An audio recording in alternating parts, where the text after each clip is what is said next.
నాయనా నీ బిడ్డలందరితో కూడా కలిసి ప్రార్థించేటువంటి కృప మాకు ఇచ్చినందుకు నిన్ను స్తుతిస్తున్నాం నాయన. ఇంకొక ఆదివారం మేము చూడగలిగాము. మాలో జీవం ఉంది. మేము బ్రతికి ఆరోగ్యంగా ఉన్నాం నాయన. మరి ఈ దినము నిన్ను మా బలమంతా అంతా వాడి నాయన, మా శక్తి అంతా వాడి, మా జ్ఞానం అంతా వాడి, నిన్ను ఆరాధించగలిగే కృప మీరు మాకు దయచేయమని నీ సన్నిధిలో మేము బ్రతిమలాడుతున్నాం నాయన. నాయన మనిషిని జీవము ఏపాటిది నాయన. మనిషి మట్టి అని నువ్వు జ్ఞాపకం చేసుకుంటున్నావు. తండ్రి అడవి పువ్వు పూయినట్లు వాడు పూస్తాడని తండ్రి, మరి గాలి విసరగా వాడు కనపడకుండా వెళ్ళిపోతాడని వాక్యం సెలవిస్తుంది నాయన. నువ్వు కృప చూపించావు కాబట్టి ఇంకొక దినం మేము బ్రతుకుతున్నాం ప్రభు. అందును బట్టి నేను స్తుతిస్తున్నాం తండ్రి. మా జీవము నీ యందు, నీ కుమారుని యందు భద్రముగా ఉంది. అందుకని మేము ధైర్యంగా ఉన్నాం నాయన. నాయన మాకు పాప క్షమాపణ నీ కుమారుడిలో దయచేసావు. నీతిని దయచేసావు, సమాధానాన్ని దయచేసావు, విమోచనను దయచేసావు, నిరీక్షణనిచ్చావు, స్వాస్థ్యం ఇచ్చావు. నాయన మహిమను ఇస్తానన్నావు. నువ్వు మాకు ఏది తక్కువ చేయలేదు ప్రభువా. అందుకనే నాయన మా హృదయాలు నిమ్మళంగా, నెమ్మదిగా, సంతోషంగా ఉన్నాయి నాయన. దానికి కారణము నీ కుమారుడు. నాయన మరి ఈ సమయంలో నీ కుమారుడిని బట్టి నేను స్తుతిస్తున్నాము. అంతేకాదు ఆత్మైన దేవుడు మాలో నివాసం ఉంటూ నాయన మేము సత్య మార్గంలో నిత్యత్వం వైపు నడిచే విధంగా నాయన మమ్మల్ని బలపరుస్తూ సర్వసత్యంలోనికి నడిపిస్తున్న పరిశుద్ధ ఆత్మను బట్టి కూడా నిన్ను స్తుతిస్తున్నాం నాయన. ఉదయకాల సమయంలో ప్రభువా నీ వాక్యము వెలుగై ఉన్నటువంటి నీ వాక్యము చీకటి గల ప్రతి చోటుకి వెళ్ళి వెలుగును కలిగించగలిగినటువంటి వాక్యము, స్థిరమైనటువంటి వాక్యము, దేని యందు మేము దృష్టి ఉంచితే అది మాకు మేలు చేస్తుందో నాయన. ఆ వాక్యము మేము వినబోతుండగా మీరే మాకు సహాయం చేయండి ఆయన. వ్యర్థమైన మాటలు నా నోటి నుండి రాకుండా నన్ను కాపాడండి ప్రభువా. మరి నాయన నా పాపము కూడా తండ్రి నీ వాక్యముకు ప్రకటనకు అడ్డం రాకుండా తండ్రి నన్ను కూడా నీ కుమారుని రక్తంలో కడగమని ప్రార్థన చేస్తున్నాను తండ్రి. మమ్మల్ని అందరినీ మీరు వాడుకోండి, ఈ సంఘాన్ని మీరు వాడుకోండి, ఈ పరిచర్యను మీరు వాడుకోండి. నీ మహిమ కోసం మేమున్నాం నాయన. మిగిలిన సంవత్సరాలన్నీ మేము వ్యర్థంగా ఈ లోకంలో గడపకుండా నీ కొరకు బ్రతికేటువంటి నాయన అలాంటి మంచి హృదయము, మంచి ఆలోచనలు మీరు మాకు దయచేయండి. మంచి మనుషులను మా జీవితాల్లోకి తీసుకురండి నాయన. వ్యర్థమైన వాటిని వెంటాడకుండా మీరు మమ్మల్ని కాపాడండి. నీ కృపకు మమ్మల్ని మేము అప్పచెప్పుకుంటూ ఈ సమయాన్ని మా కొరకు దీవించమని యేసు నామములో అడుగుచున్నాను తండ్రి, ఆమేన్. పేతురు రాసిన 2వ పత్రిక 3వ అధ్యాయము మొదటి 7 వచనాల మీద ఈరోజు మనము దృష్టి ఉంచబోతున్నాము. నిజానికి ఈ పత్రికను పేతురు ఎందుకు రాశాడో ఆ మెయిన్ పాయింట్ దగ్గరికి మనల్ని తీసుకొస్తున్నాడు. 3వ అధ్యాయము మొత్తం కూడా మాట్లాడుతున్న టాపిక్ ఏంటంటే అసలు నిజానికి ఆయన ఈ పత్రిక రాసిన విషయము ఇదేనమాట. సో మెయిన్ పాయింట్కి మనల్ని తీసుకుని వచ్చాడు. మరి మిగిలిన 2 అధ్యాయాల్లో ఏం జరిగింది పాస్టర్ గారు? మిగిలిన 2 అధ్యాయాలు ఏంటి? మొదటి అధ్యాయం ఏంటి? రెండో అధ్యాయం ఏంటంటే, మొదటి అధ్యాయంలో ఈ విషయం మాట్లాడటం మొదలుపెట్టాడు. కానీ సంపూర్ణంగా మాట్లాడలేదు. దాన్ని 3వ అధ్యాయంలో చాలా డీటెయిల్డ్‌గా మాట్లాడబోతున్నాడు. ఆ విషయం ఏంటో కూడా నేను చెప్తాను. రెండో అధ్యాయం అంతా కూడా మనం అబద్ధ బోధకుల గురించి చూసాము. అబద్ధ బోధకులు లేకపోతే అబద్ధ ప్రవక్తలు ఉంటారని, వాళ్ళ జీవితాలు ఎలా ఉంటాయో, వాళ్ళ మాటలు ఎలా ఉంటాయో, వాళ్ళ ప్రవర్తన ఎలా ఉంటుందో అన్నీ కూడా మనం చూసుకుంటూ మూడో అధ్యాయంకి వచ్చాము. మూడో అధ్యాయం ఓవర్ వ్యూ లాస్ట్ సండే నేను చెప్పాను. ఒక 10 పాయింట్లు చెప్పాను. మూడో అధ్యాయం యొక్క మెయిన్ ఫోకస్ అంతా కూడా దేవుడి కుమారుడు రాబోతున్నాడు. దేవుని కుమారుడు రాబోతున్నాడు. Second coming of Jesus Christ అనేటువంటిది మూడవ అధ్యాయం యొక్క ఫోకస్. మూడో అధ్యాయంలో ఆయన చెప్పాలనుకున్న మెయిన్ పాయింట్ ఏంటంటే, దేవుని కుమారుడు రాబోతున్నాడు కాబట్టి మీరు ఈ లోకం నుండి మిమ్మల్ని మీరు వేరు చేసుకొని మీరు పవిత్రంగా, నిందారహితులుగా, నిష్కలంకులుగా, భక్తితో, భయముతో దేవుని కుమారుని రాకడను అపేక్షించుచు సంతోషంగా మీరు ఈ లోకంలో బ్రతకండి అనేటువంటిది ఆయన యొక్క మెయిన్ పాయింట్. జాగ్రత్తగా చెప్తున్నాను, మరలా మీరు ఫోకస్డ్గా వినాలి. దేవుని కుమారుడు రాబోతున్నాడు. దేవుని కుమారుడు మహిమలో రాబోతున్నాడు. ఆయన రాబోతున్నాడు కాబట్టి మీరు ఆయన రాకడను అపేక్షించుచు కోరుకుంటూ మీరు భక్తితో, నీతితో నిష్కళంకముగా నిందారహితముగా మీరు బ్రతకండి అనేటువంటిది ఆయన మెయిన్ పాయింట్. సో ఈ మాటలు మనము 12వ వచనంలో చూస్తాము. 12వ వచనం మధ్యలో దేవుని దినపు రాకడ కొరకు కనిపెట్టుచు దానిని ఆశతో అపేక్షించుచు మీరు పరిశుద్ధమైన ప్రవర్తనతోనూ భక్తితోనూ ఎంతో జాగ్రత్త గలవారై ఉండవలను. ఆయన సెకండ్ కమింగ్ గురించి చెప్తున్నాడు, కరెక్టే. 3వ అధ్యాయం మొత్తం రెండో రాకడ గురించే. కానీ ఎందుకు చెప్తున్నాడంటే, రీజన్ ఏంటంటే, చాలామంది రెండవ రాకడను నమ్మట్లేదు. రెండవ రాకడను నమ్మటం మాత్రమే కాదు, రెండవ రాకడను తీసేశారనుకోండి వాళ్ళు, ఇంకొకటి కూడా తీసేస్తున్నారు. వాళ్ళు ఏం తీసేస్తున్నారంటే, తీర్పు లేదు అంటున్నారు. సో రెండవ రాకడను నమ్మట్లేదు, దాని తర్వాత జరగబోయేటువంటి తీర్పును నమ్మట్లేదు. సో రెండో రాకడని తీర్పును నమ్మట్లేదు కాబట్టి మనుషులు ఎలా బ్రతుకుతున్నారంటే అపవిత్రమైన జీవితాలతో బ్రతుకుతున్నారు.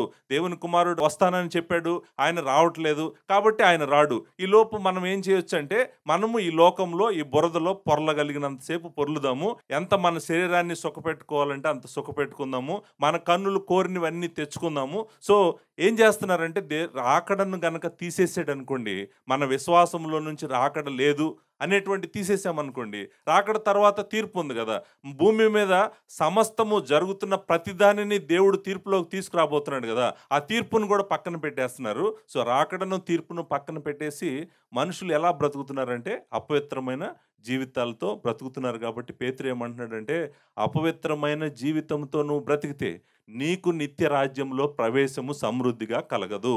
దేవుని కుమారుడిని నమ్ముకొని నువ్వు పవిత్రముగా పరిశుద్ధముగా ఉంటేనే నీకు నిత్య రాజ్యంలో ప్రవేశము సమృద్ధిగా కలుగుతుంది. మొదటి అధ్యాయంలో ప్రాముఖ్యంగా ఈ పాయింటే చెప్పాడు. ఏం చెప్పాడంటే, నువ్వు దేవుణ్ణి నమ్ముకోవటం మాత్రమే కాదు, మిగిలిన సంవత్సరాలన్నీ కూడా నువ్వు పవిత్రంగా పరిశుద్ధంగా ఉండాలి. దేవుని కుమారుడి మీద ఆశ పెట్టుకొని నువ్వు బ్రతకాలి అనేటువంటిది ఆయన చెప్పుకుంటూ వచ్చాడు. సో 3వ అధ్యాయము మెయిన్ పాయింట్ ఏంటంటే, దేవుని కుమారుడు తిరిగి రాబోతున్నాడు కాబట్టి మీరు పవిత్రముగా పరిశుద్ధముగా భక్తితో భయముతో ఎదురు చూస్తూ ఉండండి. ఇదే మాట మనం ఇప్పుడు నేను చదివినటువంటి 12వ వచనంలోనే కాదు, 14వ వచనంలో కూడా చెప్పాడు కదా. 14వ వచనంలో ఏం చెప్పాడు? వీటి కొరకు మీరు కనిపెట్టువారు గనుక. వేటి కొరకు? వేటి కొరకు అంటే క్రొత్త భూమి క్రొత్త ఆకాశం. 13వ వచనంలో ఏమన్నాడంటే, క్రొత్త భూమి క్రొత్త ఆకాశము దేవుడు చేయబోతున్నాడు, అంతేకాదు దాంట్లో దేవుని నీతి నివసించబోతుంది కాబట్టి దాని కొరకు మీరు కనిపెట్టుచు. అంటే అర్థం ఏంటంటే, దేవుని కుమారుడు రాకడ తర్వాత జరగబోయేటువంటి తీర్పు గురించైనా, క్రొత్త ఆకాశం క్రొత్త భూమి గురించైనా అన్నిటినీ మీరు అపేక్షించుచు కోరుకుంటూ మీరు ఎలా ఉండాలని చెప్తున్నాడంటే, ఎలా ఉండాలని? నిష్కలంకులను నిందారహితులనై కనపడినట్లు జాగ్రత్తగా ఉండండి. 14వ వచనం కూడా మరలా అదే చెప్తున్నాడు. ఏంటంటే, మీరు జాగ్రత్తగా ఉండండి, మీరు జాగ్రత్తగా ఉండండి, మీరు భయముతో భక్తితో ఉండండి, మిగిలిన సంవత్సరాలు అన్నీ కూడా మీరు వ్యర్థం చేసుకోకుండా జాగ్రత్తగా ఉండండి అని చెప్తున్నాడు. దీనికి ఆపోజిటు అబద్ధ బోధకులు ఏం చెప్తారంటే, దీనికి ఆపోజిటే కదా అబద్ధ బోధకులు చెప్పేది. దీనికి ఆపోజిట్ అబద్ధ బోధకులు ఏం చెప్తారంటే, దేవుని కుమారుడు రాకడ లేదు, తీర్పు లేదు, కొత్త ఆకాశము కొత్త భూమి లేదు, ఏమీ లేదు, ఇదంతా కూడా నిజం కాదు. కాబట్టి మీకున్న సంవత్సరాలన్నీ కూడా భూమి మీద మీ ఇష్టానుసారంగా బ్రతకండి. మోసం చేయండి, అన్యాయం చేయండి, బలాత్కారం చేయండి, వ్యభిచారం చేయండి, తాగండి, తినండి, తిరగండి. మిమ్మల్ని ఎవ్వరూ ఆపలేరు. ఎందుకంటే భూమి మీద దేవుడు అనే ఆయన లేడు. నీకేమన్నా ప్రూఫ్ కావాలంటే ఒకసారి భూమిని ఆకాశాన్ని చూడు. ఎప్పుడైనా ఎక్కడైనా నువ్వు విన్నావా దేవుడి హస్తము సృష్టిలోకి వచ్చి సృష్టిలో ఆయన అద్భుతమైనటువంటి విషయాలు చేస్తున్నట్టు నువ్వు ఎక్కడైనా విన్నావా, చూసావా అని చెప్పి అబద్ధ బోధకులు ఏం చెప్తుంటారంటే, దేవుని కుమారుని గురించిన రాకడను లేదని చెప్తూ మనల్ని అపవిత్రమైన జీవితాల వైపు నెట్టడానికి ప్రయత్నము చేస్తూ ఉంటారు. కొంతమంది దేవుని కుమారుడు రాకడ లేదు అని చెప్పి మనల్ని దేవుని నుంచి దూరం చేస్తారు. కొంతమంది దేవుని కుమారుడు రాకడ అయిపోయిందని చెప్పి కూడా మోసం చేస్తారు. నేను 2 తిమోతి చెప్పాను. 2 తిమోతి 2వ అధ్యాయంలో ఒక మాట అన్నాను. పునరుద్ధానం ఆల్రెడీ అయిపోయిందని చెప్తున్నారంట. పునరుద్ధానం అయిపోయింది, దేవుని కుమారుడు AD 70లోనే వచ్చేసాడు, ఆయన రెండో రాకడ అయిపోయిందని చెప్పేటువంటి వాళ్ళు కూడా ఉన్నారు భూమి మీద. మరలా నేను చెప్తున్నాను, ఆయన రాకడ లేదు అని చెప్పేవాళ్ళు కొంతమంది ఉన్నారు, ఆల్రెడీ ఆయన రాకడ అయిపోయిందని చెప్పేవాళ్ళు కొంతమంది ఉన్నారు. ఇంకా కొంతమంది ఎలా ఉంటారో తెలుసా అండి, బోధకులు, వాళ్ళు దేవుని కుమారుడు రాకడ లేదు అని చెప్పరు, కానీ వాళ్ళ జీవితాలు ఎలా ఉంటాయంటే దేవుని కుమారుడు రాకడ లేదు అన్నట్టుగానే వాళ్ళు జీవిస్తూ ఉంటారు. వాళ్ళు నోటి ద్వారా కాకుండా వాళ్ళ జీవితాల ద్వారా చూపిస్తారనమాట. వాళ్ళు అపవిత్రమైన జీవితం జీవిస్తున్నాడు అనుకోండి ఒక బోధకుడు, దాని అర్థం ఏంటంటే అతను దేవుని కుమారుడు రాకడను నమ్మట్లేదు కాబట్టే అతను అలాంటి అపవిత్రమైన జీవితం జీవిస్తున్నాడు. నమ్మితే కనుక జాగ్రత్తగా తనను తను భద్రం చేసుకుంటాడు కదా. 12వ వచనం జరుగుతుంది, 14వ వచనం జరుగుతుంది, తనను తాను సేఫ్గా పెట్టుకుంటాడు. సో కొంతమంది రాడు అని చెప్తున్నారు, కొంతమంది రాడు అని చెప్పకుండా వాళ్ళ జీవితాల ద్వారా మనకి చెప్తున్నారు. మరి అలాంటప్పుడు మనం ఏం చేయాలి పాస్టర్ గారు? నేనేం చేయాలో మీరేం చేయాలో నేనేం చేయాలో జాగ్రత్తగా పేతురు చెప్తున్నాడు. ఆయన మాటలు మనం వింటే మనం ఏం చేయాలో, మనల్ని మనం ఎలా భద్రం చేసుకోవాలో మనకి అర్థమవుతుంది అనమాట. ఈ వచనాల్లోకి వెళ్ళటానికి ముందు 3వ అధ్యాయం మొదటి 7 వచనాల మీద కొంచెం మనం దృష్టి పెడదాం ఈరోజు. ఈ వచనాల్లోకి వెళ్ళటానికి ముందు మీకు ఒక విషయం జ్ఞాపకం చేస్తాను. దేవుడి వాక్యాన్ని ప్రశ్నించేది ఎవరు? దేవుడు చెప్పినట్టు జరుగుతుందా అనేటువంటి ప్రశ్న మన హృదయాల్లో కలుగు చేసేది ఎవరు? దుష్టుడు. అవునా కదా? గుర్తుపెట్టుకోండి, దుష్టుడు ఎప్పుడూ కూడా దేవుని మాటను ప్రశ్నిస్తాడు, దేవుని వాక్యాన్ని ప్రశ్నిస్తాడు. ఎలా ప్రశ్నిస్తాడంటే దానిని నమ్మకుండా ఉండే విధంగా ప్రశ్నిస్తాడు మనం. This has been his trick. మొదటి నుంచి కూడా వాడు చేస్తున్న ట్రిక్, వాడు వాడుతున్న ట్రిక్ ఇదే. అదే ట్రిక్ మనం 3వ అధ్యాయంలో కూడా చూస్తాం. వాడు వాడుతున్న అదే స్ట్రాటజీని మనం 3వ అధ్యాయంలో కూడా చూస్తాము. మీరు దాన్ని నేను జాగ్రత్తగా మీకు చూపిస్తానికి ప్రయత్నం చేస్తాను, మీరు ఫాలో అవడానికి ప్రయత్నం చేయండి. 3వ అధ్యాయంలోకి వెళ్ళటానికి ముందు ఇంకొక మాట ఉంది నేను చెప్పాల్సింది. అదేంటంటే, ఈ లోకంలో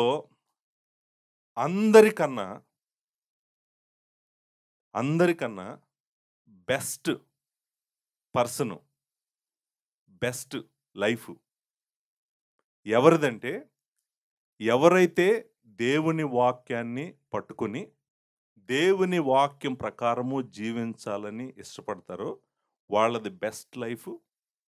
వాళ్ళని దేవుడు చక్కగా వాడుకుంటాడు, ఆయనకు మహిమ తెచ్చుకుంటాడు, వాళ్ళను దీవిస్తాడు. మీరు ప్రూఫ్ కావాలనుకుంటే ఎక్కడికో వెళ్ళాల్సిన అవసరం లేదు. మరలా బైబిల్లోనే దేవుని వాక్యాన్ని నమ్మి, దేవుని వాక్యాన్ని పట్టుకొని, దేవునికి భయపడుతూ బ్రతికినటువంటి జీవితాలు మీరు చూడండి.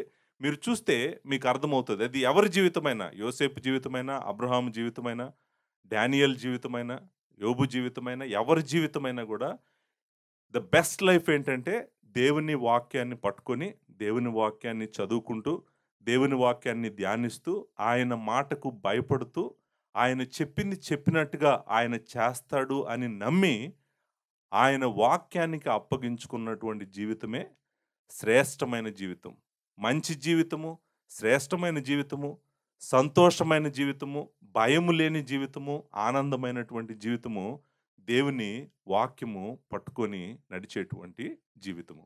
ఎవరైతే దేవుని వాక్యాన్ని పక్కన పెడతారో, ఎవరైతే దేవుని వాక్యాన్ని పక్కన పెట్టి జీవించాలని ప్రయత్నం చేస్తారో వాళ్ళు చాలా మిస్టేక్స్ చేస్తారు. వాళ్ళ మిస్టేక్స్ ఎంత దారుణంగా ఉంటాయంటే ఆఖరికి వాళ్ళు దేవుని నుంచి దూరం కూడా అయిపోతారు. ఎటర్నల్ సెపరేషన్ అంటాం కదా, అది కూడా జరుగుతుంది. అంటే ఎంత అబద్ధం ఉందంటే ఈ లోకంలో, ఎంత చీకటి ఉందంటే ఈ లోకంలో, ఎంత మోసం ఉందంటే ఈ లోకంలో, నువ్వు గనక వెలుగై ఉన్నటువంటి దేవుని వాక్యాన్ని గనక విడిచిపెట్టావంటే నిన్ను మోసం చేయటానికి అనేక మంది ఎదురు చూస్తూ ఉన్నారు. మొట్టమొదటి ఉన్నాడు వాడు మోసగాడు, వాడు నరహంతకుడు, మోసగాడని దేవుని వాక్యం సెలవిస్తుంది. సాతానుడే ఉన్నాడు, వాడే నిన్ను మోసం చేస్తాడు. అంతేకాదు వాడిని వెంబడించేటువంటి మనుషులు ఈ లోకంలో చాలామంది ఉన్నారు. కాబట్టి మీరు మనుష్యుల మాటలను వినకుండా, మనుష్యుల జ్ఞానాన్ని నమ్మకుండా, ఎవరు ఏమి చెప్పినా మీరు వినకుండా, మీరు గనక దేవుని వాక్యం మీద ఆధారపడి మీ జీవితాన్ని, మీ నిర్ణయాలను, మీ భవిష్యత్తును అంతా కూడా ఆయన వాక్య ప్రకారం మీరు కట్టుకున్నారంటే తప్పకుండా దేవుడు మిమ్మల్ని వాడుకుంటాడు, దీవిస్తాడు, ఆయనకు మహిమ తెచ్చుకుంటాడు. చూడండి, ఒక విషయం చెప్తాను. ఇప్పుడు కనుక నేను విశాఖపట్నం వీధుల్లో నేనెళ్ళి ప్రకటిస్తున్నాను అనుకోండి. ఏమని ప్రకటిస్తున్నానో తెలుసా? ఓ పెద్ద జలప్రళయం రాబోతుంది. దేవుడు భూమి అంతటిని నాశనం చేయబోతున్నాడు. కాబట్టి మీరు మారు మనసు పొందండి. ఒకవేళ మీరు మారు మనసు పొందినట్టయితే, అదిగో దేవుడు ఒక ఓడను సిద్ధపరుస్తున్నాడు. మీరొచ్చి ఆ ఓడ ఎక్కడనని నేను ప్రకటించాననుకోండి విశాఖపట్నంలో. ఏం చేస్తారనుకుంటున్నారు మనుషులు? ఎగతాళి చేస్తారు? పిచ్చోడంటారు? రారు. ఈ నోవాహు ఏం చేశాడు? నోవాహు ఏం చేశాడు? ఎగ్జాక్ట్‌గా ఇదే చేశాడు. నోవాహు ఏం చేశాడు? ఎగ్జాక్ట్‌గా ఇదే చేశాడు. ఆయన రెండో అధ్యాయంలో చూసాము. ఆయన నీతిని ప్రకటించాడంట. నీతిని ప్రకటించాడు. ఒకవైపున తన ఓడను సిద్ధపరచుకుంటూనే ఇంకొక వైపున నీతిని ప్రకటించాడు. ప్రకటించినప్పుడు ఏం జరిగింది? ఎంతమంది విన్నారు? ఎవ్వరు వినలేదు. కేవలము వాళ్ళ కుటుంబం ఒక్కటే రక్షించబడింది. అంటే ఈ లోకంలో ఎంత అబద్ధం ఉందో చూడండి. దేవుని వాక్కును, దేవుని ప్రవక్త ప్రకటిస్తా ఉన్నప్పుడు ఎవ్వరు నమ్మరు. కానీ ఈ లోకం చెప్పేటువంటి అబద్ధాన్ని అంతటిని కూడా నమ్ముతున్నారనమాట. సో, నిజంగానే ప్రళయం వచ్చేసింది. ప్రళయం వచ్చేసింది. మొత్తం భూమి అంతటిని నాశనం చేసింది. కానీ ఆ రోజు పరిగెట్టారు. అటు పరిగెట్టారు, ఇటు పరిగెట్టారు. అయ్యో! నేను చనిపోతున్నానని కేకలు పెట్టారు, అరిసారు. ఏమన్నా ఉపయోగం ఉందా? ఏం ఉపయోగం లేదు. నీకిచ్చిన సమయం అంతా అయిపోయింది. సో, నేను ఈరోజు కూడా మీకు చెప్తుందేంటంటే, దేవుని వాక్యము కరెక్ట్. దేవుని మాట కరెక్ట్. ఇంకొక మాట కూడా చెప్తాను. ప్రభు అన్న ఒక మాట గుర్తుపెట్టుకోండి.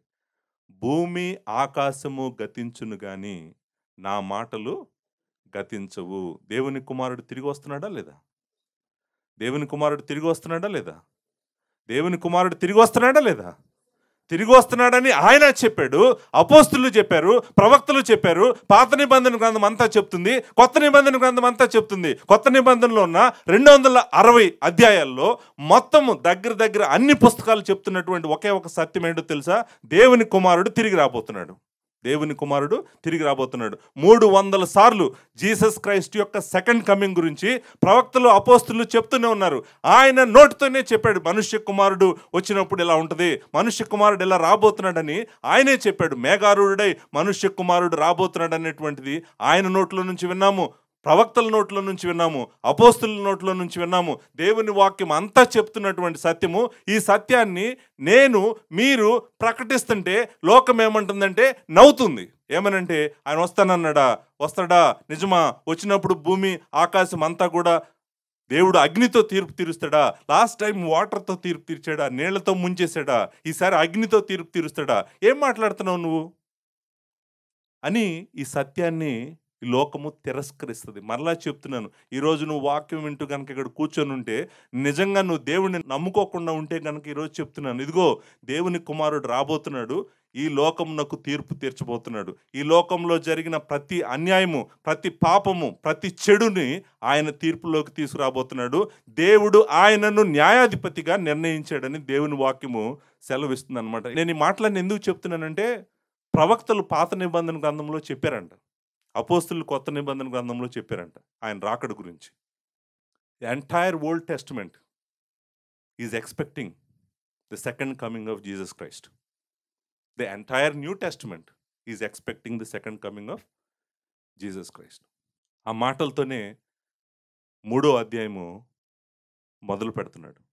చూడండి, మరలా చెప్తున్నాను, క్రొత్త నిబంధనలో 2 గ్రంథాలలో దేవుని కుమారుడు రెండో రాకడను మనం చూడం. ఫిలెమోను, 3వ యోహాను రాసిన పత్రిక, మిగిలిన పుస్తకాలన్నీ కూడా ఆయన రాకడ గురించి మాట్లాడుతున్నాయి. అపోస్తులే కాదు కదా, కొత్త నిబంధన ప్రవక్తలు కూడా రాశారు.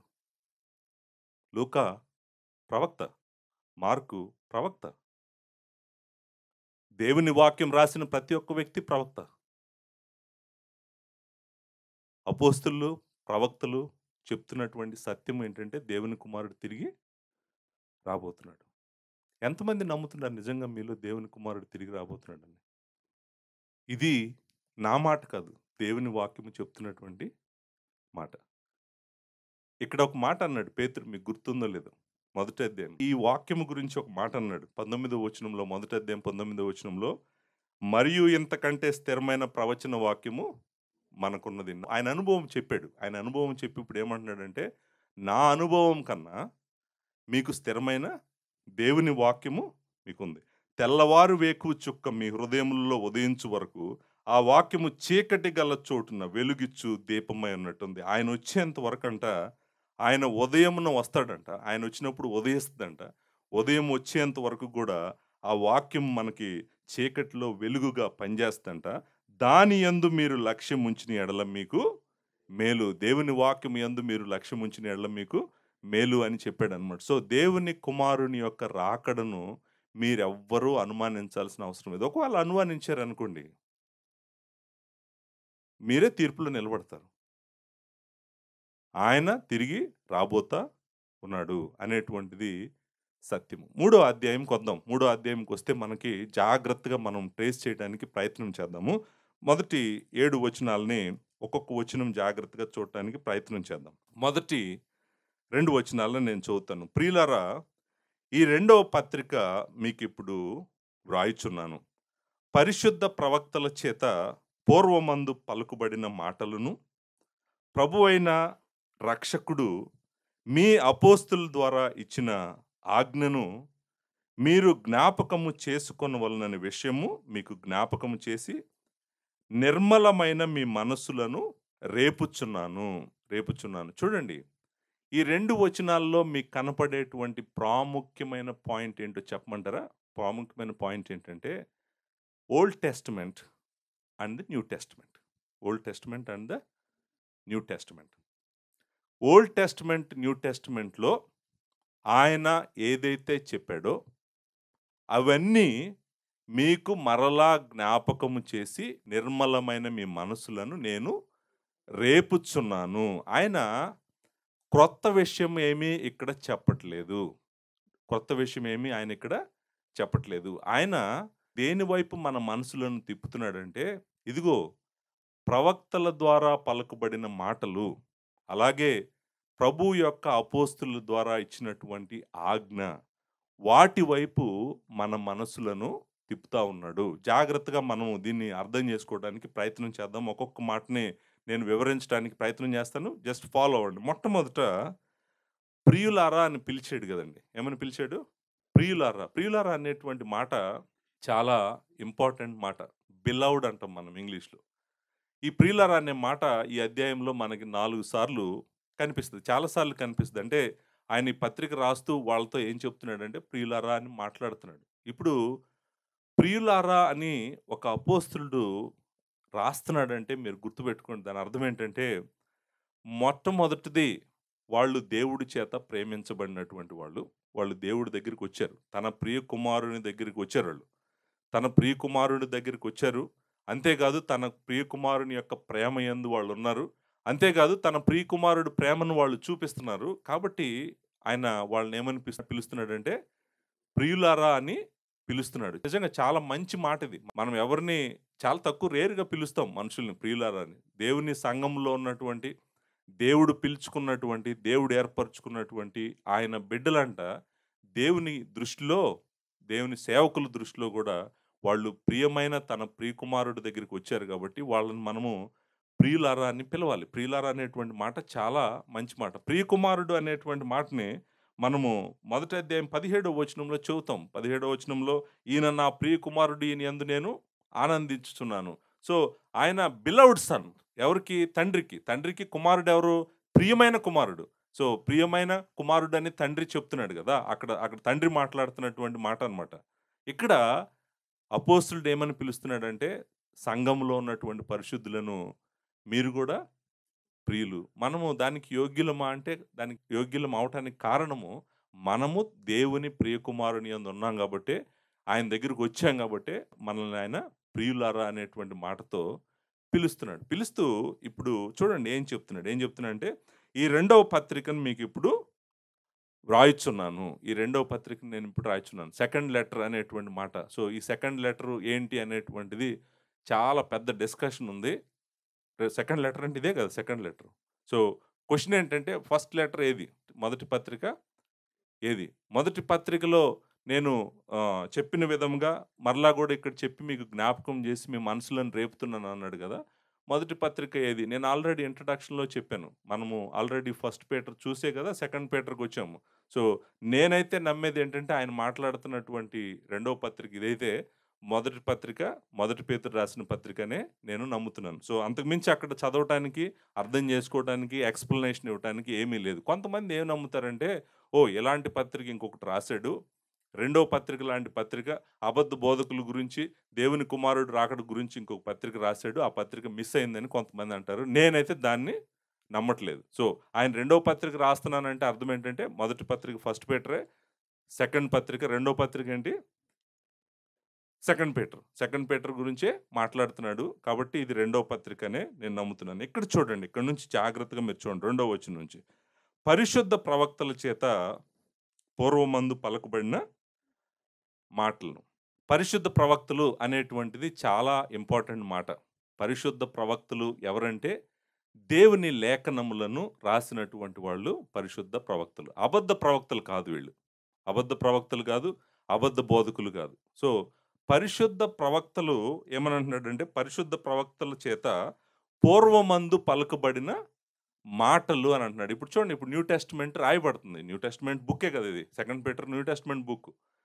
న్యూ టెస్టమెంట్ గురించి కాదు ఈయన మాట్లాడుతుంది. ఈయన మాట్లాడుతుంది దేని గురించి అంటే ఓల్డ్ టెస్టమెంట్ గురించి. సో, ఓల్డ్ టెస్టమెంట్‌లో దేవుడు ప్రవక్తల ద్వారా మాటలు రాయించాడండి. అంటే ఏం చేస్తున్నాడు పేతురు? పేతురు ఏం చేస్తున్నాడంటే ఆది నుండి దేవుడు ఏదైతే వాగ్దానము చేసుకుంటా వస్తున్నాడో, సృష్టి ఆరంభం నుండి ఏదైతే దేవుడు వాగ్దానం చేసుకుంటూ వస్తున్నాడో, ఆయన వాగ్దానము చేసిన దాని ప్రకారము ఆయన అన్నీ నెరవేర్చుకుంటూ వస్తున్నాడు. సృష్టి ఆరంభముతో మొదలయ్యి సృష్టి అంతము దేవుని సంకల్పంలో ఒక చోటకు వెళ్తుంది. ఇదంతా కూడా దేవుని ప్రణాళిక ప్రకారం జరుగుతుంది. ఆయన చేసిన ప్రణాళికను, సంకల్పాన్ని దేవుడు తన ప్రవక్తలకు చెప్తూనే ఉన్నాడు. ఎలా చెప్తున్నాడంటే ఆయన ప్రవక్తల ద్వారా మాట్లాడాడు. సో, పాత నిబంధన గ్రంథం అంతటిని కూడా పేతురు ఇక్కడికి తీసుకొస్తున్నాడు. చూడండి, చాలామంది అడుగుతారు, పాత నిబంధన గ్రంథం ఎందుకు చదవాలి? పాత నిబంధన గ్రంథము ఎందుకు చదవాలి?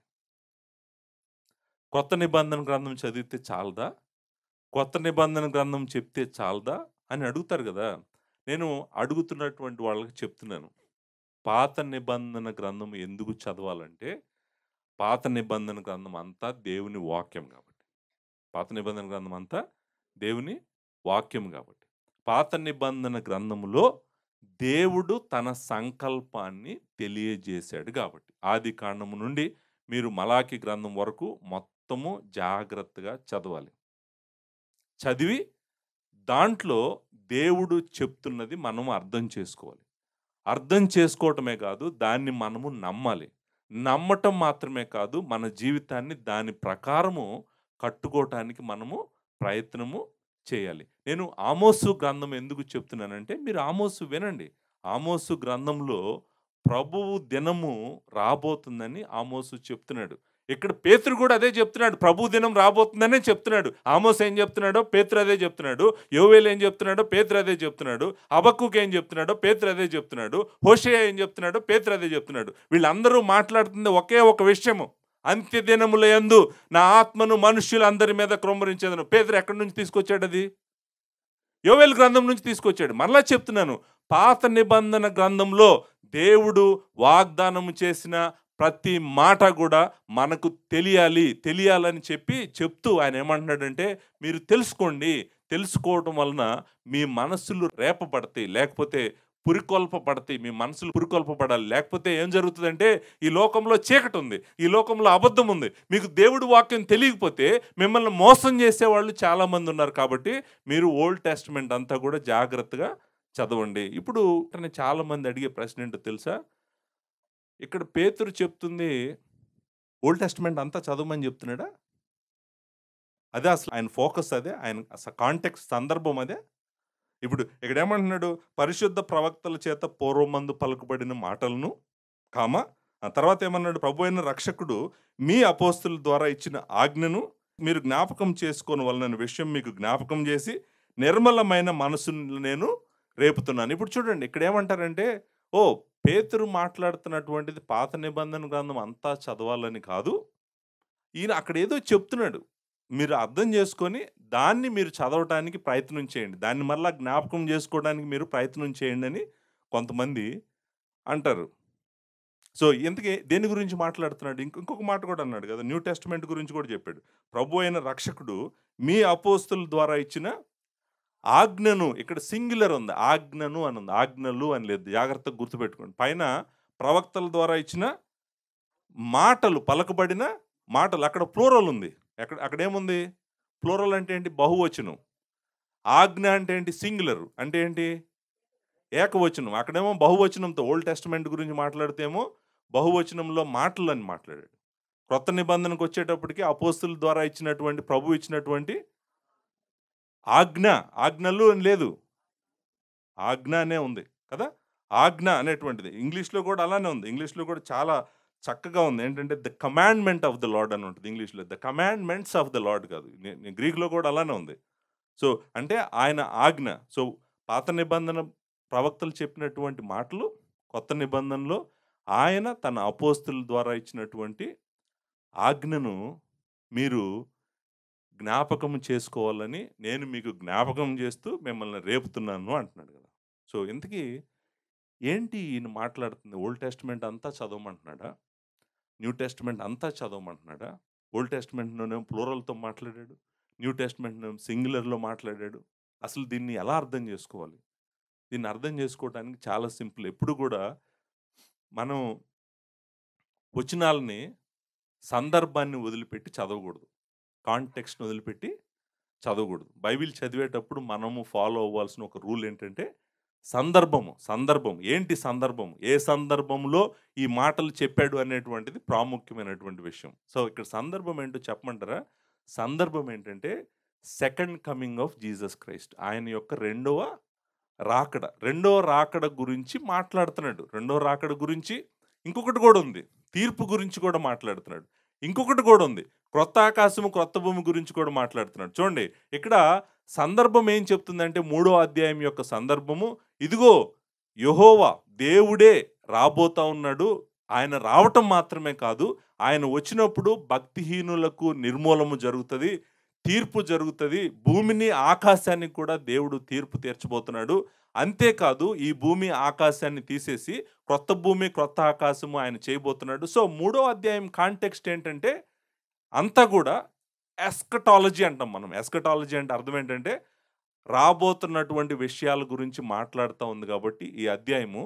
సో, పీటర్ యొక్క ఫోకస్ కూడా ఏంటంటే, పేతురు చెప్పాలనుకుంది ఏంటంటే పరిశుద్ధులకు, చూడండి, ఓల్డ్ టెస్టమెంట్‌లో, పాత నిబంధన గ్రంథంలో దేవుడు ఆయనే వచ్చి భూమి మీద జరుగుతున్నటువంటి అన్యాయాన్ని, బలాత్కారాన్ని, చెడుని, చీకటిని, పాపాన్ని అంతటిని తీసివేసి నీతిగల రాజుగా భూమినే పరిపాలన చేయబోతున్నాడని పాత నిబంధన గ్రంథం అంతా చెప్తుంది. చాలా గ్రంథాలు చెప్తున్నాయి. దాన్నే మనము ప్రాముఖ్యంగా యెహోవా దినము అంటాం. యెహోవా దినముని ఇక్కడ ప్రభు దినం అన్నాడు మూడో అధ్యాయంలో. నేను చెప్పాను, యెహోవా అనేటువంటి మాట మనకు న్యూ టెస్ట్‌మెంట్‌లో కనపడదు. ప్రభు అని రాశారు అని చెప్పాను నేను మీకు. సో, ఈ యెహోవా దినము గురించి ఎంతోమంది ప్రవక్తలు పాత నిబంధన గ్రంథంలో మాట్లాడాడు. యెషయా మాట్లాడాడు, యెహెజ్కేలు మాట్లాడాడు. మీకు నేను ఆ గ్రంథాలన్నీ లాస్ట్ సండే చెప్పినట్టు చాలా మంది మాట్లాడారు ఈ దినం గురించి. సో, పేతురు ఏం చెప్తున్నాడంటే, యెహోవా దినము అనేటువంటిది రాబోతా ఉంది. యెహోవానే, ప్రభువే రాబోతా ఉన్నాడు. ప్రభువు వచ్చి భూమి మీద ఉన్నటువంటి దేశాలన్నిటికీ తీర్పు తీర్చి, ఆయన తీర్పు తీర్చడంతో పాటు ఆయనే రాజులకు రాజుగా ఈ భూమిని పరిపాలన చేసి, తర్వాత ఈ భూమి, ఈ ఆకాశాన్ని తీసేసి క్రొత్త భూమి, క్రొత్త ఆకాశాన్ని దేవుడు చేయబోతున్నాడు. క్రొత్త భూమి, క్రొత్త ఆకాశం గురించి కూడా పాత నిబంధన గ్రంథం మాట్లాడుతుంది. యెషయా మాట్లాడతాడు క్రొత్త భూమి, క్రొత్త ఆకాశం గురించి. అంటే అర్థమేంటి? అర్థమేంటంటే, దేవుని కుమారుడు రాకడ గురించి ఆయన ఇచ్చినటువంటి ఆ ఆజ్ఞ, దేవుని కుమారుని యొక్క రాకడ గురించి ఆయన చెప్పినటువంటిది, ఆయన తర్వాత అపోస్తులు చెప్పినటువంటి సత్యము పాత నిబంధన నిండా ఉంది. కొత్త నిబంధన నిండా ఉంది. మీరు గుర్తుపెట్టుకోవాల్సిందేంటంటే, ఆయన తిరిగి రాబోతా ఉన్నాడు. తిరిగి రాబోతా ఉన్నాడు. ఆయన రాకడ కోసం మీరు ఎదురు చూస్తా ఉండండి. ఇది ఓల్డ్ టెస్టమెంట్ చెప్తున్న సత్యము. ఇది న్యూ టెస్టమెంట్ కూడా చెప్తున్నటువంటి సత్యము. ఇప్పుడు ఏం చేసాడో తెలుసా అండి పేతురు? చేస్తూ ఏమంటున్నాడంటే, ఓకే, మీ మనసులో నేను ఏమన్నాడు? రేపాలనుకుంటున్నాను. రేపటం, లేకపోతే ప్రేరేపించటం, పురికొల్పటం, మనం కదిలించటం, రేకెత్తించటం, ఈ మాటలన్నీ మనం వాడతాం గదా! అంటే ఏంటంటే, he wants to stir our hearts అనమాట. అంటే ఇది నిజము, ఇది సత్యము. అవును, యెషయా చెప్పాడు, యెహెజ్కేలు చెప్పాడు, తర్వాతన డానియేల్ చెప్పాడు. అందరూ ప్రవక్తలందరూ చెప్పుకుంటా వస్తున్నారు.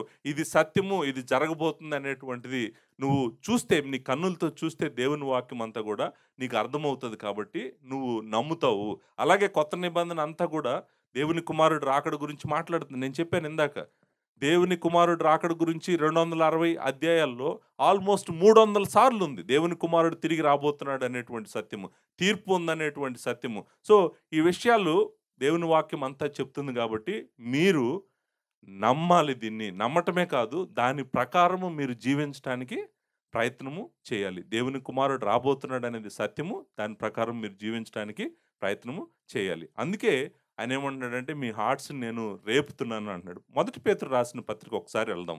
ఆయన ఫస్ట్ పీటర్‌లో ఏమన్నా సెకండ్ కమింగ్ గురించి చెప్పాడేమో, అంటే పేతురు ఏమన్నా సెకండ్ కమింగ్ గురించి మాట్లాడామో మనం చూడటానికి ప్రయత్నం చేద్దాం. మొదటి అధ్యాయము 7వ వచనాన్ని ఒకసారి నేను చదువుతాను. మొదటి అధ్యాయము 7వ వచనం. అంటే ప్రవక్తలు మాత్రమే కాదు, అపోస్తలులు కూడా చెప్పారని అన్నాడు గదా! ఎక్కడ అపోస్తలులు చెప్పారు అనేటువంటిది మనం చూద్దాం. 7వ వచనం.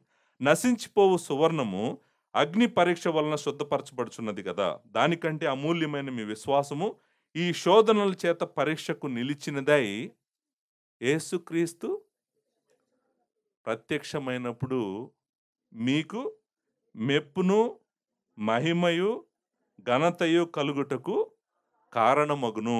యేసుక్రీస్తు ప్రత్యక్షమగునప్పుడు అక్కడ అండర్‌లైన్ చేసుకుంటే, అంటే ఆయన రాకడ గురించి అపోస్తలులు చెప్పారు. నాకు తెలుసు, మీ అందరికీ తెలుసు. ప్రభు మత్తయి సువార్త చదివినా, మార్కు సువార్త చదివినా, లూకా సువార్త చదివినా మీరు వెంటనే చెప్పేస్తారు.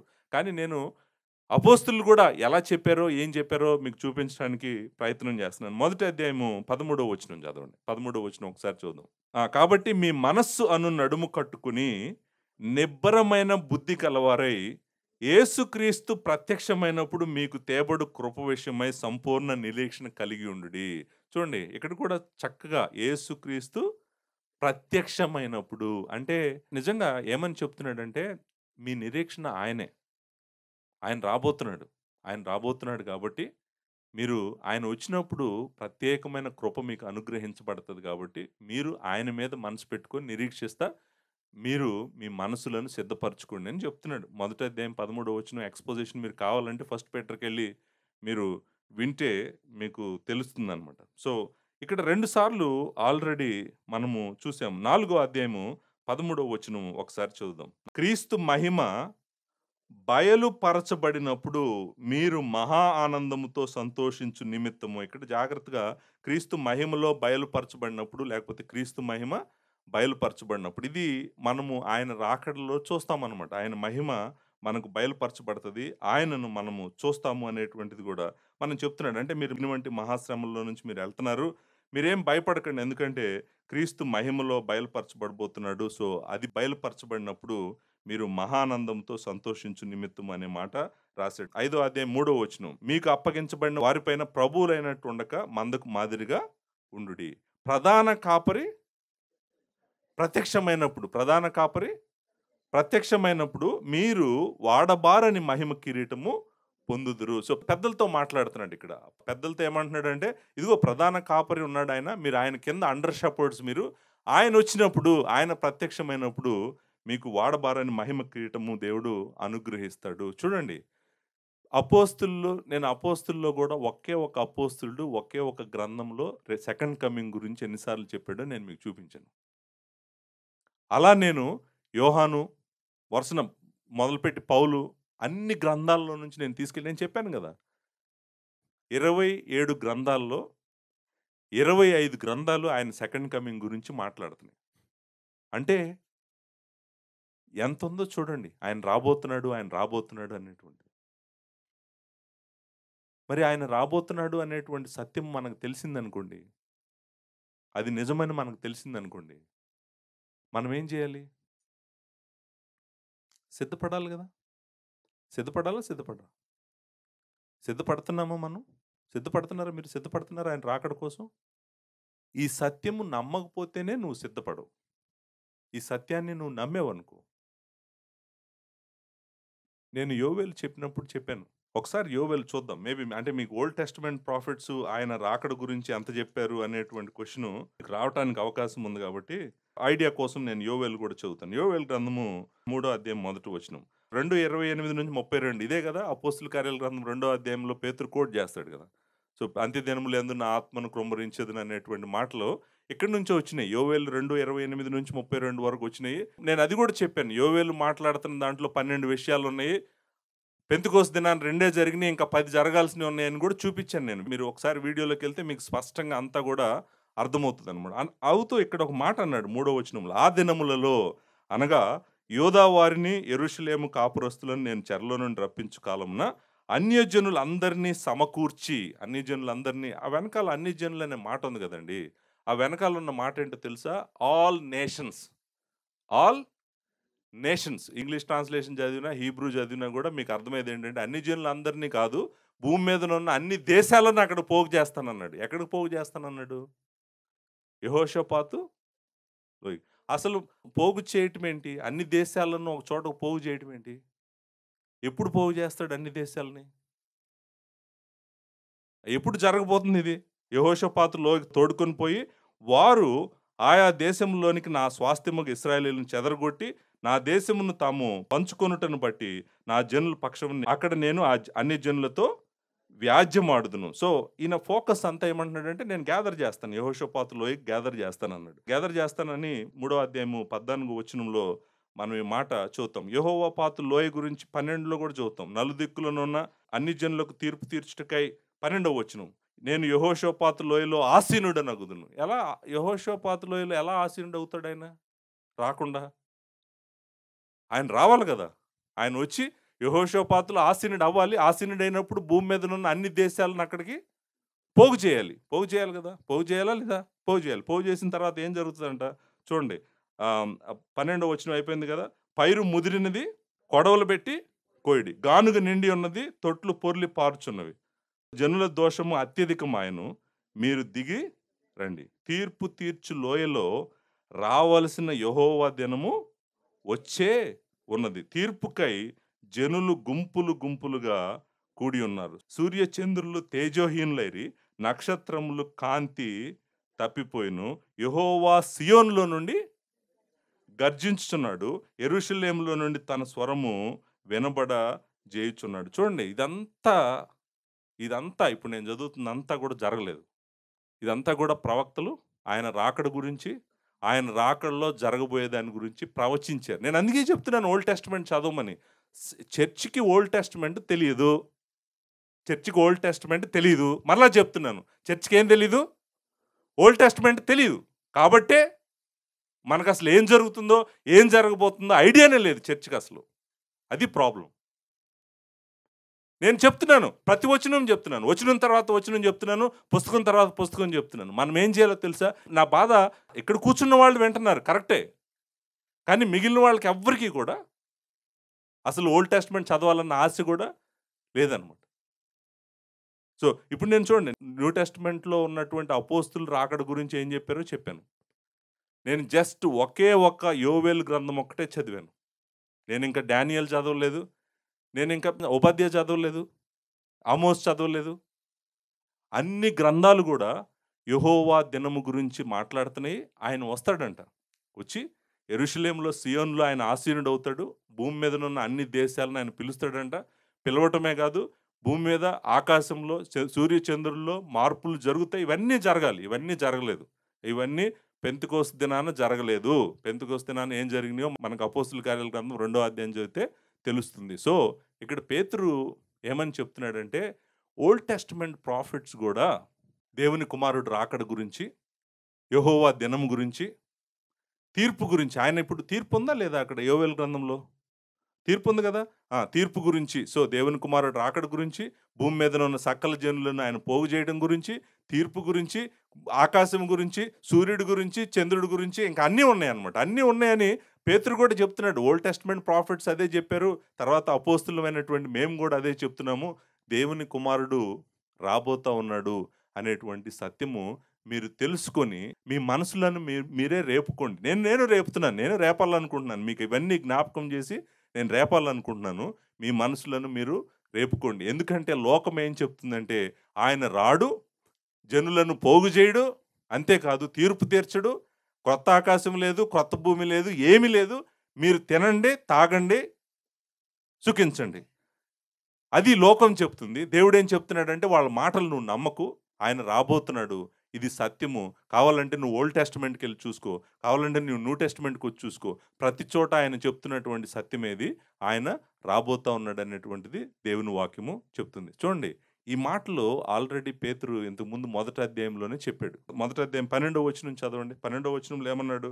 కాబట్టి మీరు ఈ సంగతులను తెలుసుకొని మీరు అంగీకరించిన సత్యమందు స్థిరపరచబడి ఉన్నను వీటిని ఎల్లప్పుడూ మీకు జ్ఞాపకము చేయుటకు సిద్ధముగా ఉన్నాను అంటాడు.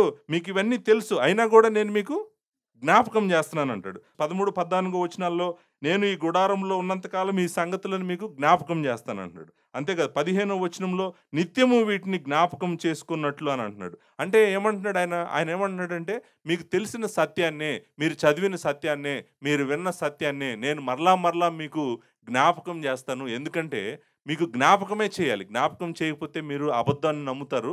అబద్ధాన్ని నమ్మితే మీకే ప్రాబ్లమ్. మీ నిత్య జీవానికే ప్రాబ్లమ్. కాబట్టి నేను ఇది జ్ఞాపకం చేస్తున్నానని చెప్తున్నాడు. ఇంకొక మాట కూడా మొదటి అధ్యాయం 16వ వచనంలో ఏమని చెప్తున్నాడు? ఏలయనగా చమత్కారముగా కల్పించిన కథలను అనుసరించి మన ప్రభు అయిన యేసుక్రీస్తు యొక్క శక్తిని, ఆయన రాకడను మేము మీకు తెలుపలేదు గాని అన్నాడు. అంటే అర్థం ఏంటో తెలుసా అండి? ఏమంటున్నారో తెలుసా వాళ్ళని? అపోస్తుల్ని ఎవరో అన్నారంట. ఏమన్నారో తెలుసా? భలే స్టోరీ చెప్తున్నారు మీరు అన్నారంట. ఏమన్నారు? ఆయన రాకడ గురించి ప్రకటిస్తుంటే ఏమన్నారంట? చాలా చమత్కారంతో కల్పించిన కథ బాగా చెప్తున్నారని. కథా? స్టోరీనా?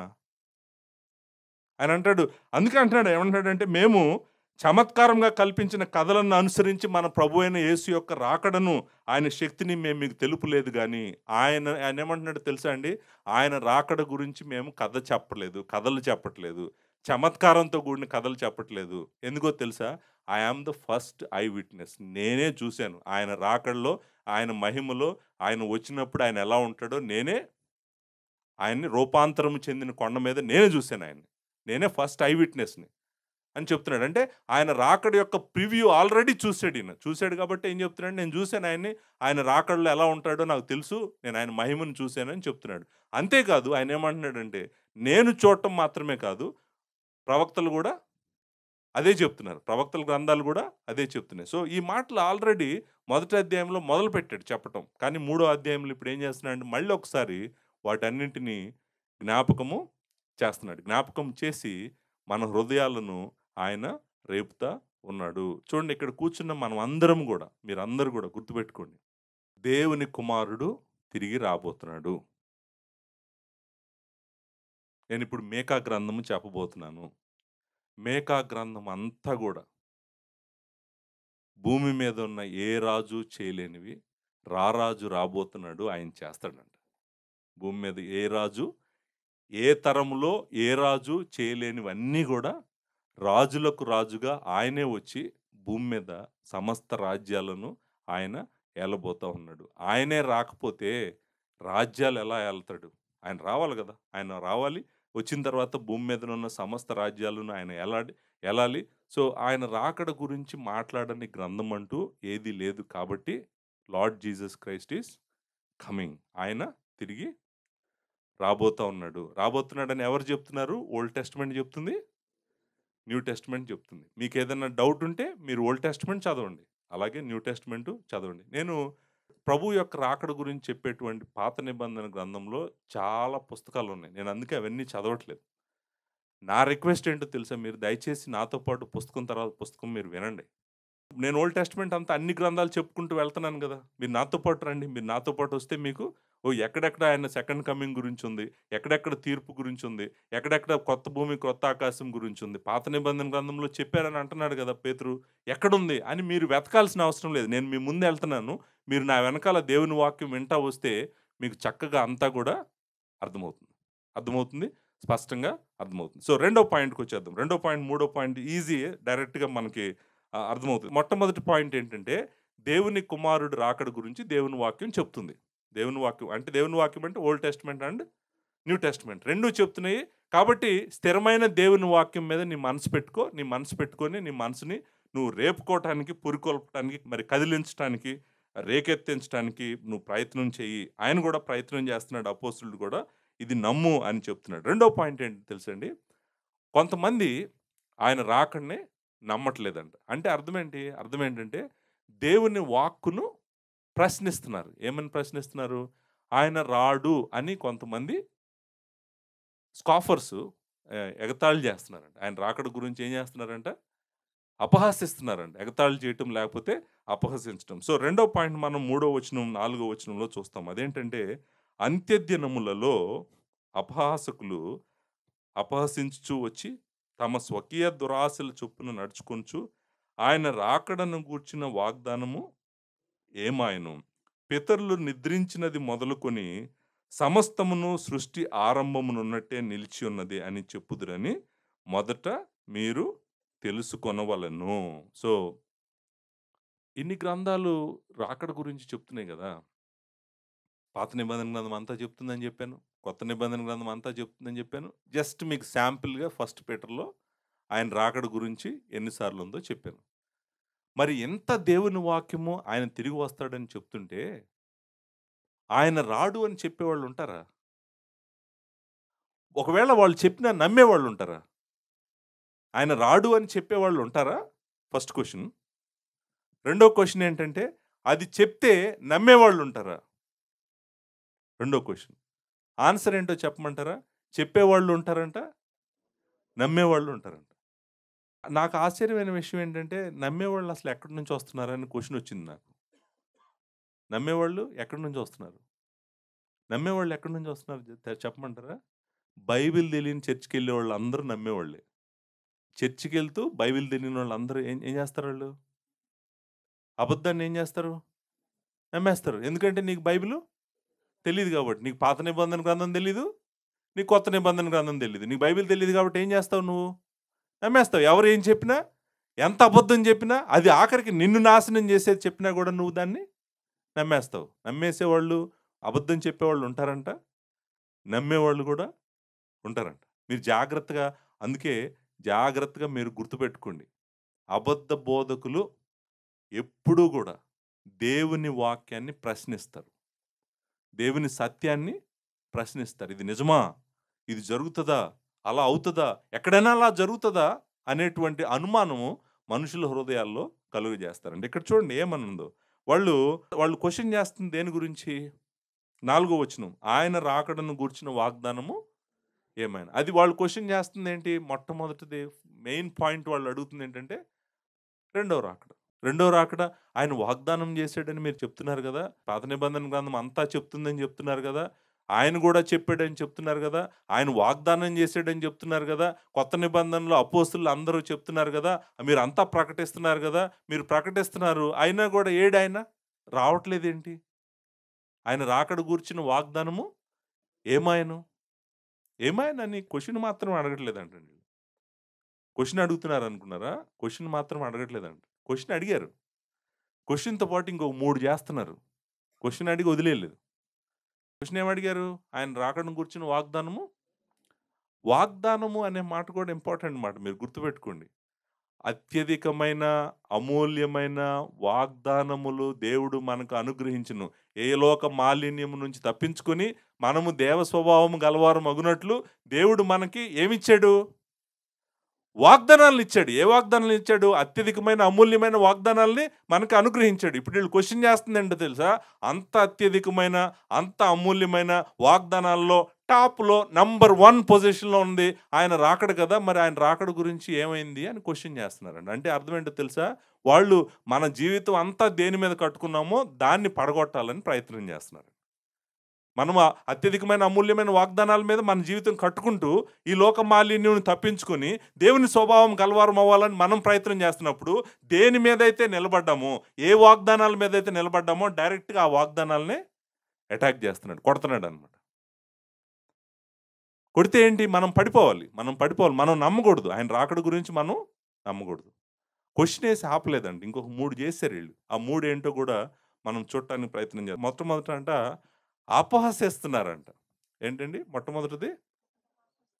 క్వెషన్ ఏసి ఆగలేదు వీళ్ళు. ఆ! మనమేమంటాం అపహాస్యము, ఎగతాళి, హేళన.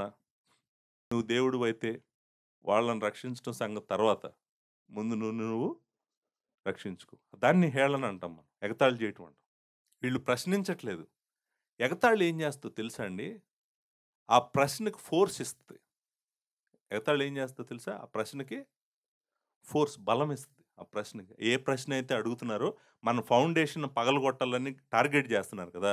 ఆ ఏసినటువంటి ఆ వెపన్‌కి మన ఫౌండేషన్ పగలగొట్టాలని ఏసినటువంటి ఆ బాణానికి ఆ అపహాస్యం ఏం చేస్తదంటే ఇంకా బలం ఇస్తదనమాట. అపహాస్యం చేస్తా అడుగుతున్నాడు. క్వెషన్ గూడా ఎలా అంటే ఎగతాళి చేస్తా అడుగుతున్నాడు. మీరు ఆయనొస్తాడన్నారు గదా! ఎక్కడొస్తున్నాడు? ఎప్పుడొస్తాడు? అని నవ్వటం అన్నమాట. ఇంకొకటి గూడా ఉంది.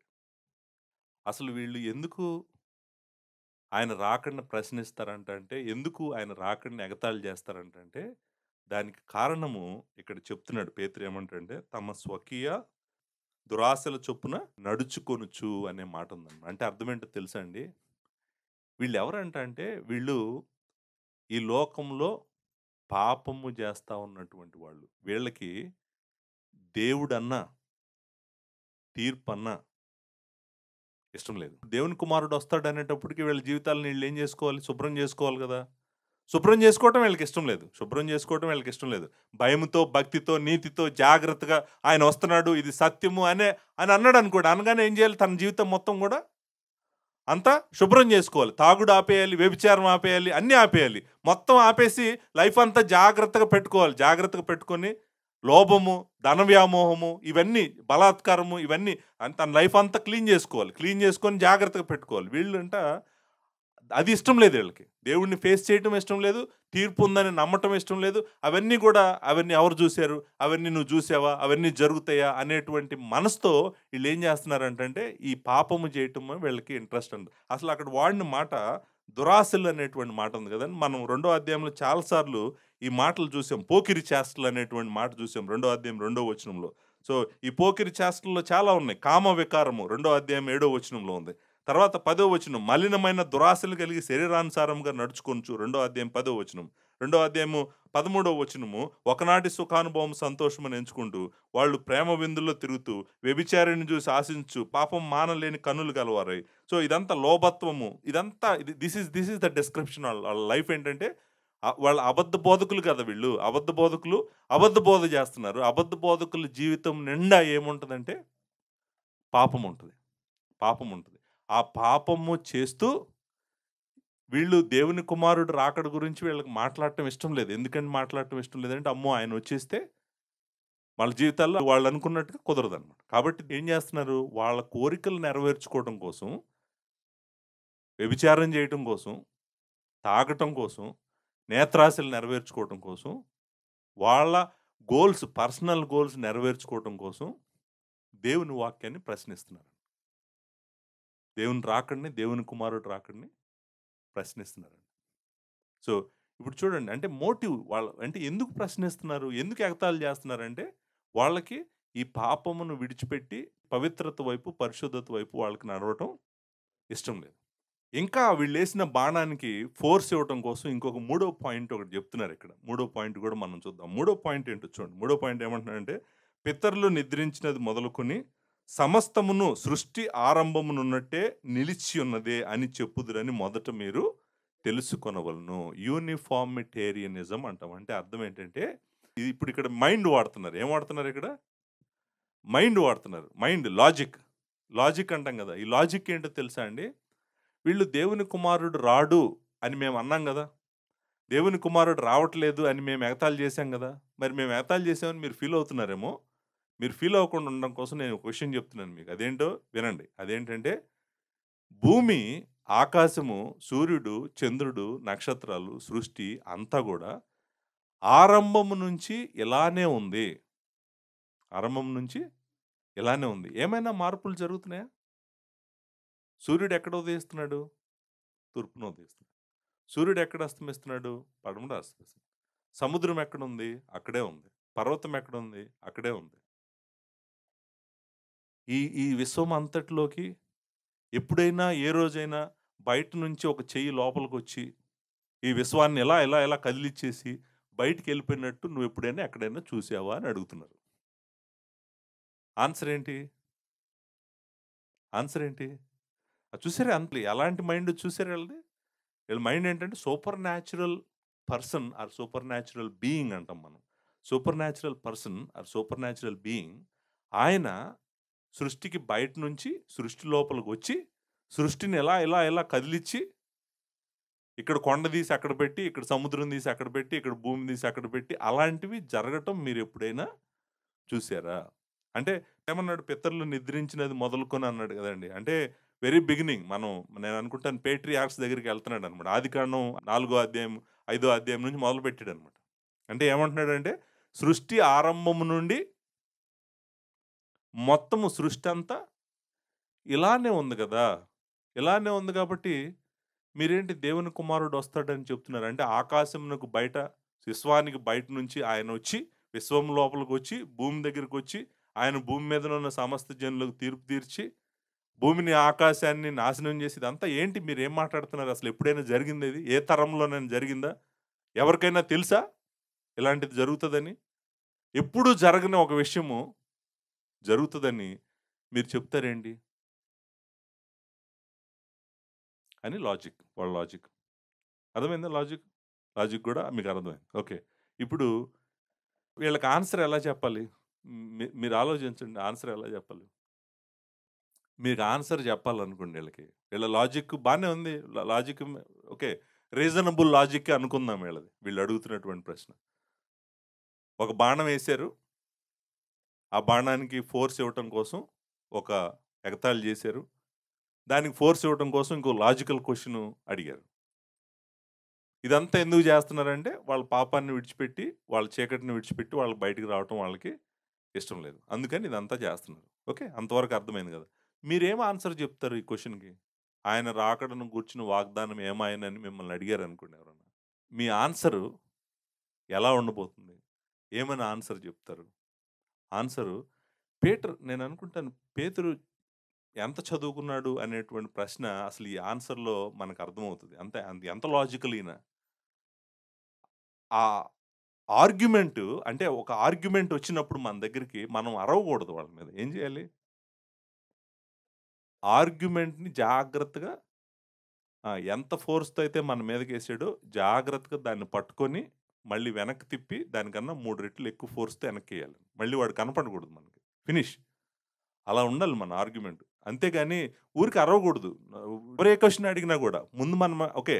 వాళ్ళు ఆ క్వెషన్ అడిగినప్పుడు నేనేం చేయాలి? ఆ క్వెషన్‌ని జాగ్రత్తగా అర్థం చేసుకొని దీనికి ప్రాపర్ రిబట్టల్ అంటాం మనం. రెస్పాన్స్ అంటాం గదా! ఆ రెస్పాన్స్ ఇవ్వాలి. ఆ రెస్పాన్స్ పీటరు ఎక్సలెంట్‌గా ఇచ్చాడండి. అసలు మామూలుగా ఉండదనమాట. వాళ్ళకి ఎలాంటి రెస్పాన్స్ ఇచ్చాడో మనము 5వ వచనం నుండి 7వ వచనం వరకు చదువుతాం. ఇక్కడ రెస్పాన్స్ గూడా ఫోల్డ్ రెస్పాన్స్ ఇచ్చాడండి. అక్కడ 3 వేల్లో వాళ్ళొచ్చారు గదా! మన మీదకి. ఆ ఆన్సర్ గూడా ఫోల్డ్‌లో ఉందనమాట. అంటే 3 ఆన్సర్స్ లాగా చెప్పాడు. కానీ దాన్ని చాలా లాజికల్‌గా ఆన్సర్ చేసాడు. వాళ్ళకి చూడండి ఫస్ట్ ఏమంటాడంటే 5వ వచనం ఏలయనగా పూర్వము నుండి ఆకాశం ఉండెననియు నీళ్లలో నుండియు నీళ్ల వలనను సమకూర్చబడిన భూమియు దేవుని వాక్యము వలన కలిగినని వారు బుద్ధిపూర్వకముగా మరుతురు. ఏమన్నాడో తెలుసా? అసలు ముందు మీ లాజిక్‌లో ప్రీసపోజిషన్ ప్రీసపోజిషన్‌లో ఫాల్ట్ ఉందన్నాడు. ఏమన్నాడంటే అసలు మీ లాజిక్ బిగినింగే రాంగ్ బిగినింగ్‌తో మీ లాజిక్ ఉందన్నాడు. ఏంటి ఈళ్ళ లాజిక్‌లో బిగినింగ్‌లో మొట్టమొదటిలోనే లాజిక్ ప్రాబ్లమ్ ఏంటి? ఈళ్ళ లాజిక్ ప్రాబ్లమ్ ఏమని చెప్తున్నాడంటే పేతురు, సృష్టి ఆరంభము నుండి సృష్టి ఇలానే ఉందని చెప్పారు. బానే ఉంది. కానీ నేను మిమ్మల్ని అడుగుతున్నాను, అసలు సృష్టి ఎలా వచ్చిందని అడుగుతున్నాను. అసలు సృష్టి ఎలా వచ్చింది? ఓకే. వచ్చిన తర్వాత స్టేబుల్‌గా ఉంది. కరెక్టే. మీ లాజిక్ అది గూడా చూద్దాం. దాన్ని గూడా మనం ఆలోచిద్దాం. దాన్ని కొంచెం సేపు పక్కన పెట్టండి. అసలు ఈ క్రియేషన్ అంతా గూడా నథింగ్ నుండి ఏమీ లేని దాంట్లో నుండి పదార్థమే లేని, ఏమీ లేని యూనివర్సు ఈ కాస్మోస్ అంతా గూడా నథింగ్ నుంచి ఎంత పెద్ద యూనివర్సు, ఎంత పెద్ద మ్యాసివ్ యూనివర్సు ఎలా వచ్చింది అని అడుగుతున్నాడు. ఆయన అడిగే క్వశ్చన్ అదనమాట. సో, ఫస్ట్ క్వశ్చన్ ఏంటంటే ఆయన ఏమంటాడో తెలుసా అండి? ఇదంతా అంటే ఆకాశము, భూమి ఆయన ఆదికాండం మొదటి అధ్యాయం మాట్లాడుతున్నాడు. భూమి భూమి భూమి ఎలా వచ్చింది? నీటిలో నుంచి వేరు చేయబడి భూమి వచ్చింది. ఆదికాండం మొదటి అధ్యాయం 6, 7, 8 వచనాలు మాట్లాడుతున్నాడు. మాట్లాడుతూ ఆయన ఏమంటున్నాడంటే ఆయన లాజిక్ ఏంటంటే వచ్చిన తర్వాత స్టేబుల్‌గా ఉందని చెప్తున్నారు మీరు కరెక్టే. ఫస్ట్ మీరు అర్థం చేసుకోవాల్సిన విషయం ఏంటంటే, దేవుడు ఈ సృష్టి అంతటిని తన మాట చేత, తన వాక్కు చేత, తన వాక్యము చేత దీనిని కలుగజేశాడని వాళ్ళు కావాలని మర్చిపోతారంట. బుద్ధిపూర్వకముగా మరచుదురు అనే మాట ఉంది కదండీ! ఇంటెన్షనల్ ఫర్గెట్టింగ్ అంటాం మనం దీన్ని ఇంగ్లీష్‌లో ఏమంటారు? Intentional forgetting. లాజిక్‌లో నువ్వు ఇగ్నోరెంట్‌గా స్టార్ట్ చేసావనుకో నీ లాజిక్కు అక్కడే పడిపోతది. నీ కళ్ళ ముందే పడిపోతది. నిజానికి నీ నోట్లో నుంచి రాగానే కింద పడిపోతది ఆ లాజిక్. లాజిక్‌కి నువ్వు లాజిక్ మాట్లాడటానికి ముందు ప్రీసపోజిషన్ స్ట్రాంగ్ ఉండాలి. నీ ఆర్గ్యుమెంట్ స్ట్రాంగ్ ఉండాలి. ఆయన ఏమంటున్నాడంటే అసలు నీ ఆర్గ్యుమెంట్ బిగినింగ్‌లోనే ప్రాబ్లమ్ ఉంది. నీ ఆర్గ్యుమెంట్‌లో ఏంటంటే అసలు సృష్టిని చేసిందే దేవుడు. ఆ బలమైన శక్తి, ఆ బలమైన హస్తము కేవలము మాట చేత కలుగును గాక అనేటువంటి ఒకే ఒక మాట చేత దేవుని వాక్యము చేత దేవుని వాక్కు చేత ఇవన్నీ ఆకాశము భూమి అన్నీ కూడా కలిగినయి అనేటువంటిది మనము ఫస్ట్ ఆయన ఇస్తున్నటువంటి ఆర్గ్యుమెంట్ అవునా కదా ఇప్పుడు ఎలా వచ్చింది సృష్టి దేవుడు కలుగు చేస్తే వచ్చింది దేవుని వాక్యే కదా మీరు ఆదికాండంలో ఆయన చేసింది ఏం చేశాడు కలుగును గాక అంటే కలిగింది. కలుగును గాక అనేటువంటిది దేవుని వాక్యము అనేటువంటిది మనం గుర్తుపెట్టుకోవాలి. ఆయన చెప్తుంది ఏంటంటే దేవుని వాక్యము వలన కలిగిననియు వారు బుద్ధిపూర్వకముగా మలుస్తురు. సో గాడ్స్ వర్డ్ అనేటువంటిది దేవుని యూనివర్స్‌ని క్రియేట్ చేసింది అనేటువంటిది ఆయన ఫస్ట్ చెప్తున్నటువంటి లాజిక్. 33వ కీర్తన 6వ వచనంలో మనము ఈ సత్యాన్ని చూస్తాం. 33:6లో ఈ మాట ఉంటది. చాలా చక్కటి మాట. ఎలా కలిగింది ఈ సృష్టి అనేటువంటి మాట గురించి మాట్లాడుతూ యెహోవా వాక్కు చేత ఆకాశములు కలిగెను. ఆయన నోటి ఊపిరి చేత వాటి సర్వ సమూహమును కలిగెను. ఎలా కలిగిందంటే యెహోవా వాక్యమే. యెహోవా వాక్కు చేత ఆకాశములు కలిగెను అనేటువంటి మాట. ఈ సత్యము మనము చాలా సార్లు చూసేటువంటి సత్యమే. చాలా సార్లు మనము వినేటువంటి సత్యమే. కాబట్టి మీరు ఆయన చెప్తుంది ఏంటంటే దేవుని వాక్యం వలన ఈ సృష్టి కలిగింది. హెబ్రీయులు రాసిన పత్రిక 11వ అధ్యాయంలో కూడా మనం ఈ సత్యాన్ని చూస్తాము. 11వ అధ్యాయము 3వ వచనం. ప్రపంచములు దేవుని వాక్యము వలన నిర్మాణమైనవనియు అందును బట్టి దృశ్యమైనది కనబడు పదార్థములచే నిర్మించబడలేదనియు విశ్వాసము చేత గ్రహించుకొనుచున్నాము. జాగ్రత్తగా మీరు గమనించండి. ఇక్కడ ఏమంటున్నాడంటే ఎక్స్ నిహిలో అంటాం మనం. అంటే ఏంటంటే నథింగ్ నుంచి పదార్థం అనేటువంటిది పదార్థం నుంచి రాలేదంటున్నాడు. పదార్థం అనేటువంటిది పదార్థం నుంచి రాలేదు. మనిషి చేసే అన్ని పదార్థం నుంచే పదార్థం వస్తది. మనిషికి పదార్థం లేకుండా పదార్థాన్ని మనిషి క్రియేట్ చేయలేడు.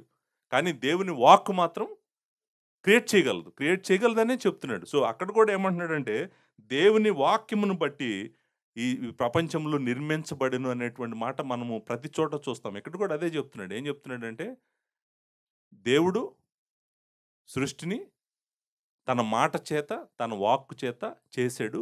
అది మీరు గుర్తుపెట్టుకోవాల్సింది. అసలు ముందు యూనివర్స్ ఎలా వచ్చిందో మీరు తెలుసుకోండి అని చెప్పాడు వాళ్ళకి. First point. రెండో పాయింట్ ఇక్కడే ఉంది. 6వ వచనంలో ఉంది. 6వ వచనంలో ఆ నీళ్ల వలన అప్పుడున్న లోకము నీటి వరదలో మునిగి నశించెను. రెండో పాయింట్ ఏమంటున్నాడో తెలుసా? ఎప్పుడూ దేవుని హస్తము ఈ సృష్టిలోకి రాలేదని నువ్వు ఎలా చెప్తున్నావు? ఎవరు చెప్పారు నీకు రాలేదని దేవుని హస్తం ఈ సృష్టిలోకి? నీకొక విషయం చెప్తాను. అది తెలుసో తెలీదో. ఒకసారి ఆల్రెడీ దేవుడు భూమిని నీటి ద్వారా నాశనము చేసాడు. ఆల్రెడీ చూడండి భూమి అంతటిని నీటితో జలప్రళయంతో దేవుడు నాశనం చేసాడని నీకు తెలియదా అని అడుగుతున్నాడు. ఎప్పుడు అలానే ఉందా భూమి? ఎప్పుడు అలా లేదు భూమి. ఆల్రెడీ ఒకసారి భూమికి తీర్పు తీర్చాడు దేవుడు. ఎలా తీర్చాడు? జలప్రళయం ద్వారా తీర్చాడు. ఆదికాండం 6వ అధ్యాయం, 7వ అధ్యాయం, 8వ అధ్యాయం, 9వ అధ్యాయం. నోవాహు గురించి మాట్లాడుతున్నాడు. నోవాహు టైంలో దేవుడు చేసినటువంటి తీర్పు గురించి మాట్లాడుతున్నాడు. శిక్ష గురించి మాట్లాడుతున్నాడు. సో, రెండో పాయింట్ చాలా సింపుల్. అదేంటంటే అసలు సృష్టి వచ్చింది దేవుడు వలన. రెండోది దేవుడు ఈ సృష్టిలోకి రాలేదు. అన్నీ అలానే ఉన్నాయని అనుకుంటున్నారు కదా మీరు. లేదు లేదు, దేవుడు ఆల్రెడీ ఒకసారి మొత్తము భూమిని నాశనం చేసిన ఆయన తీర్పు తీర్చాడు భూమికి. అది మీరు మర్చిపోవద్దనేటువంటిది రెండో పాయింట్. సో, సో, ఈ బిగినింగ్ గురించి చెప్పాడు. తర్వాత ఈ యూనివర్స్‌లో జరిగిన ఒక ఇన్సిడెంట్ గురించి చెప్పాడు. ఆ తర్వాత ఇంకొక మాట కూడా చెప్తున్నాడు. మూడో పాయింట్ అంటే ఏడో వచనం. అయితే ఇప్పుడున్న ఆకాశమును, భూమియు భక్తిహీనుల తీర్పును నాశనము జరుగు దినం వరకు అగ్ని కొరకు నిలువ చేయబడినదై అదే వాక్యము వలన భద్రము చేయబడి ఉన్నది. మూడో పాయింట్ ఏంటో తెలుసా అండి? మూడో పాయింట్ చాలా ఇంపార్టెంట్. Same God's word. ఏ వాక్యం అయితే భూమిని, ఆకాశమును అంతా చేసిందో, ఏ వాక్యము చేత ఆల్రెడీ ఒకసారి భూమిని నాశనం చేసాడో దేవుడు, అదే వాక్యము చేత దీన్ని భద్రం చేస్తున్నాడంట. దేనికోసం భద్రం చేస్తున్నాడంట? ఇప్పుడున్న ఆకాశము, భూమి భక్తిహీనుల తీర్పు నాశనము జరుగు వరకు, భక్తిహీనులకు తీర్పు నాశనం జరుగు దినం వరకు అగ్ని కొరకు నిలువ చేయబడినదై అదే వాక్యం వలన భద్రపరుస్తుంది. ఇదేం చెప్తున్నాడో తెలుసా అండి? ఈ భూమి, ఆకాశము తర్వాత భక్తిహీనుల తీర్పు జరిగేంత వరకు ఆయన ఇంకొకసారి తీర్పు తీర్చబోతున్నాడంట. ఈసారి నీటితో కాదంట. ఈసారి అగ్నితో తీర్పు తీర్చబోతున్నాడంట. అందుకని వీటన్నిటిని జాగ్రత్తగా భద్రము చేసాడంట. సో, ఈసారి తీర్పు వాటర్ ద్వారా కాదు. ఈసారి తీర్పు దేని ద్వారా? అగ్ని ద్వారా. అంటే చూడండి ఎలా ఉండబోతుందో. ఒకసారి మీరు ఊహించుకోండి. భూమి లోపల మన మోల్టెన్ మోల్టెన్ రాక్ కింద భూమి లోపలే ఉంది. భూమి లోపలే దగ్గర దగ్గర ఒక 6000, 7000 డిగ్రీల సెంటీగ్రేడ్ మన లోపలే ఉందంట. భూమి లోపల ఒక 15 కిలోమీటర్ల కిందకెళ్తే ఆయనకి అగ్ని క్రియేట్ చేయడం పెద్ద విషయం కాదు. అగ్ని బాల్స్ చాలా ఉన్నాయి యూనివర్స్‌లో. ఇంకొకసారి మొత్తం అగ్నితో తీర్పు తీర్చబోతున్నాడండి. ఆయన ఇంకొకసారి నీటితో తీర్పు తీర్చనని చెప్పాడు గదా! జలప్రళయం ఇంకొకసారి రాదని చెప్పాడు. ఇంక వాటర్‌తో అయిపోయింది. వాటర్‌తో కంప్లీట్ చేసాడు దేవుడు. కానీ దేవుడంట దీనంతటిని గూడా అగ్నితో ఇంకొకసారి తీర్పు తీర్చబోతున్నాడంట. సో, క్రొత్త భూమి, క్రొత్త ఆకాశం మనం ముందు వచనాల్లో వస్తాయి దీని గురించి. పంచభూతములు అనే ఆ మాట మనం చూస్తాం. పంచభూతములు మిక్కటమైన వేండ్రముతో లయమైపోవునంటాడు. 10వ వచనంలో చూస్తాం. భూమియు దాని మీదనున్న కృత్యములను కాలిపోవునంటాడు. సో, అంటే ఫైర్ జడ్జిమెంట్ ఎలా ఉంటదో వర్ణించబోతున్నాడు. రాబోయే వచనాల్లో అవి మనం చూడబోతున్నాం గానీ, but next judgement is going to be the judgement of fire. Not the judgement of water. ఆయన ఆన్సర్ చెప్పిందేంటంటే, ఆయన వస్తాడు. వచ్చినప్పుడు ఈసారి చాలా దారుణంగా, ఘోరంగా ఉంటది తీర్పు. భక్తిహీనుల తీర్పు నాశనం గానివ్వండి చాలా దారుణంగా ఉంటది. మీరు ఆయన రాడు అని మీరు చెప్తున్నారు గదా! ఆయన వస్తాడు అని చెప్పడానికి ఇదిగో నేను 3 పాయింట్లు నేను మీకు చెప్తున్నాను. మొట్టమొదటిది యూనివర్స్ చేసింది ఆయనే. నంబర్ 2 యూనివర్స్‌ని జడ్జ్ చేస్తుంది ఆయనే. నంబర్ 3 మళ్ళీ ఇంకొకసారి యూనివర్స్‌ని జడ్జ్ చేయబోయేది గూడా ఆయనే. కాబట్టి పరిశుద్ధులకి ఏం చెప్తున్నాడంటే, మీరు ఆయన రాబోతున్నాడు. తీర్పు జరగబోతుంది కాబట్టి మీరు పవిత్రంగా, పరిశుద్ధంగా ఉండండి అని చెప్పి పరిశుద్ధులను పురికొల్పుతున్నాడు. రేపుతున్నాడన్నమాట. సో, అదే విషయం మీరు అర్థం చేసుకొని దేవుని కుమారుని రాకడ కొరకు మీరు ఎదురు చూస్తూ ఉండాలని చక్కగా చూడండి. పేతురు మాట్లాడినట్టు మనం మాట్లాడాలంటే మనకు వాక్యము తెలియాలి. మీరు 7 వచనాల్లో మీకు అన్ని వచనాల్లో ప్రాముఖ్యమైన మాట ఏంటి చెప్పండి? నాకు ప్రాముఖ్యమైన మాట ఏం కనపడింది తెలుసా? God's word. మొదటి 2 వచనాల్లో ఏముంది? Old testament, new testament. అంటే ఏంటి? God's word. గాడ్స్ వర్డే గదా! సో, మొత్తం 7 వచనాలు నడుస్తుందంతా దేని మీద నడుస్తుంది? గాడ్స్ వర్డ్ మీదే నడుస్తుంది. దేవుని వాక్యం వలన ఆయన దేవుని వాక్యము, దేవుని వాక్యము, దేవుని వాక్యము, దేవుని వాక్యం అని చెప్తున్నాడు గదా! సో, మరలా చెప్తున్నాను. ఎవరికైతే దేవుని వాక్యం బాగా తెలుసో, ఎవరైతే దేవుని వాక్యం తెలుసుకొని దాని ప్రకారము జీవిస్తారో, వాళ్ళెప్పుడు అబద్ధ బోధకుల చేతుల్లో పడరు. వాళ్ళని వాళ్ళు పవిత్రంగా ఉంచుకుంటారు. దేవుని కుమారుడు రాకడ కొరకు నిజంగా అపేక్షించుచు, కోరుకుంటూ, ఎదురు చూస్తూ, దేవుని మహిమ కోసం ఈ లోకంలో బ్రతుకుతాడు. అపవిత్రమైన వాటి వైపు మనం వెళ్ళం. అపవిత్రమైన వాటిని మనం చూడం. జాగ్రత్తగా ఉంటాం. ప్రభువా నాకు ఈరోజు ఇచ్చావు. ఈరోజు నేను నీ మహిమ కోసం ఎలా వాడాలి? నాకు సహాయం చేయి ప్రభువా. నేను నీ కోసం బ్రతకాలనుకున్నా. ఆ హార్ట్ వస్తది మనకి. ఆ హృదయం ఉంటది ఎప్పుడు. ప్రభువా అనేక మంది నశించిపోతున్నారు. వాళ్ళకి చెప్పే కృప నాకు దయచేయి ప్రభువా. అలాంటి హార్ట్ వస్తది మనకి. అలాంటి హార్ట్ పరిశుద్ధాత్ముడు మనందరిలో కలుగజేయాలని కోరుకుంటూ, విస్తారమైన దేవుని కృప మీకు దేవుడు దయచేయాలని కోరుకుంటూ ముగిస్తున్నాను. Thank you very much.